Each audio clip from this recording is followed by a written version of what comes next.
मरचू जंगल से लकड़ियां काटकर बाजार में बेचने गया, लेकिन उसे लकड़ियों के अच्छे दाम नहीं मिले।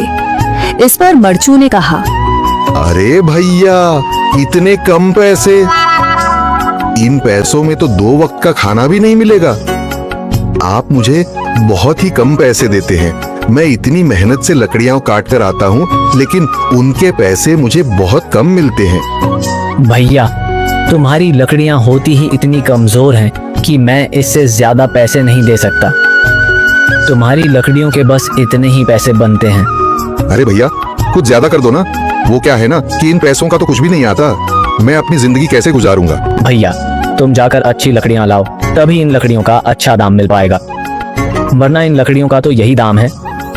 ये सुनकर मरचू बहुत ज्यादा परेशान हो गया और पैसे लेकर किराने की दुकान से सामान खरीदकर घर आ गया। घर पहुंचते ही मरचू की पत्नी सीता ने कहा, अरे जी, सामान ले आए आप? हाँ जी, सामान ले आया हूँ। सीता के चेहरे पर खुशी छा जाती है, लेकिन जब उसने सामान देखा, जी, इसमें तो बहुत थोड़ा सामान है। हाँ सीता, मुझे पता है कि यह सामान बहुत थोड़ा है, लेकिन मैं क्या करूँ। मेरे पास जितने पैसे थे, मैं उतने का ही सामान लेकर आ गया हूँ। इस तरह हमारा गुजारा कैसे हो पाएगा जी? आपको तो पता ही है कि हम कितनी मुश्किलों से गुजारा करते हैं। हाँ हाँ, मुझे पता है, लेकिन मैं कर भी क्या सकता हूँ। मेरे पास इतने पैसे ही नहीं कि हम एक अच्छी जिंदगी गुजार सकें। इतनी मेहनत कर रहा हूँ, लेकिन फिर भी मेहनत का फल नहीं मिल रहा। इतनी मेहनत से अच्छी लकड़ी काट कर आता हूँ, लेकिन मुनासिब दाम नहीं मिलता। मैं तो बहुत परेशान हूँ। क्या करूँ, कहाँ जाऊँ? अरे जी, आप परेशान न हो, आप कोई और काम देख लें। मैंने कई बार काम तलाशने की कोशिश की, पर किसी ने भी मुझे काम नहीं दिया। ये सुनकर सीता भी काफी ज्यादा परेशान हो गई। मरचू से सीता की परेशानी नहीं देखी गई। उसने अपनी पत्नी सीता से कहा, मैं फिर से जंगल की ओर जा रहा हूँ। अरे जी, अभी मत जाइए ना, वैसे भी शाम हो रही है। आप कल चले जाइएगा, अभी मत जाइए।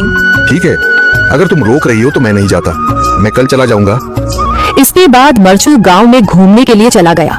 तभी उसे एक आदमी मिला और उसने कहा, कहाँ जा रहे हो भैया? और सुनाओ, क्या हाल चाल है? जिंदगी कैसे गुजर रही है? अरे भैया, तुम्हें तो पता है कि लकड़ियां काटकर कैसे गुजारा होता है। हाँ भैया, तुम सही कह रहे हो।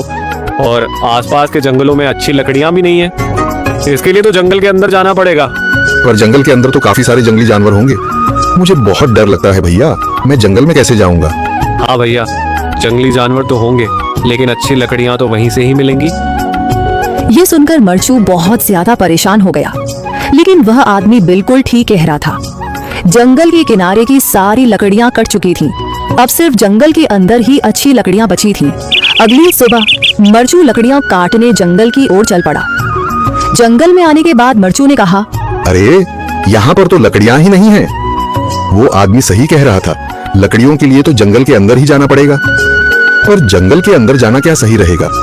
मुझे तो बहुत डर लग रहा है, क्योंकि वहाँ पर तो काफी सारे जंगली जानवर होंगे जो खतरनाक होंगे। अगर आज मैं जंगल के अंदर नहीं गया तो मैं आज घर पैसे लेकर नहीं जा सकूंगा, और फिर जब पैसे नहीं होंगे तो गुजारा कैसे होगा। मरचू जंगल के बाहर खड़ा सोचता ही रहा और फिर उसने सोचा, अरे, यहाँ पर भी कोई मजबूत पेड़ दिखाई नहीं दे रहा जिससे मैं लकड़ियां काटकर घर ले जा सकूं। लगता है और अंदर जाना पड़ेगा। यही सोचकर मरचू जंगल के अंदर चला गया। अंदर जाने के बाद उसने इधर उधर पेड़ देखे, पर उसे कोई भी अच्छा पेड़ दिखाई नहीं दिया। यह सोचकर मरचू जंगल के और अंदर चला आया।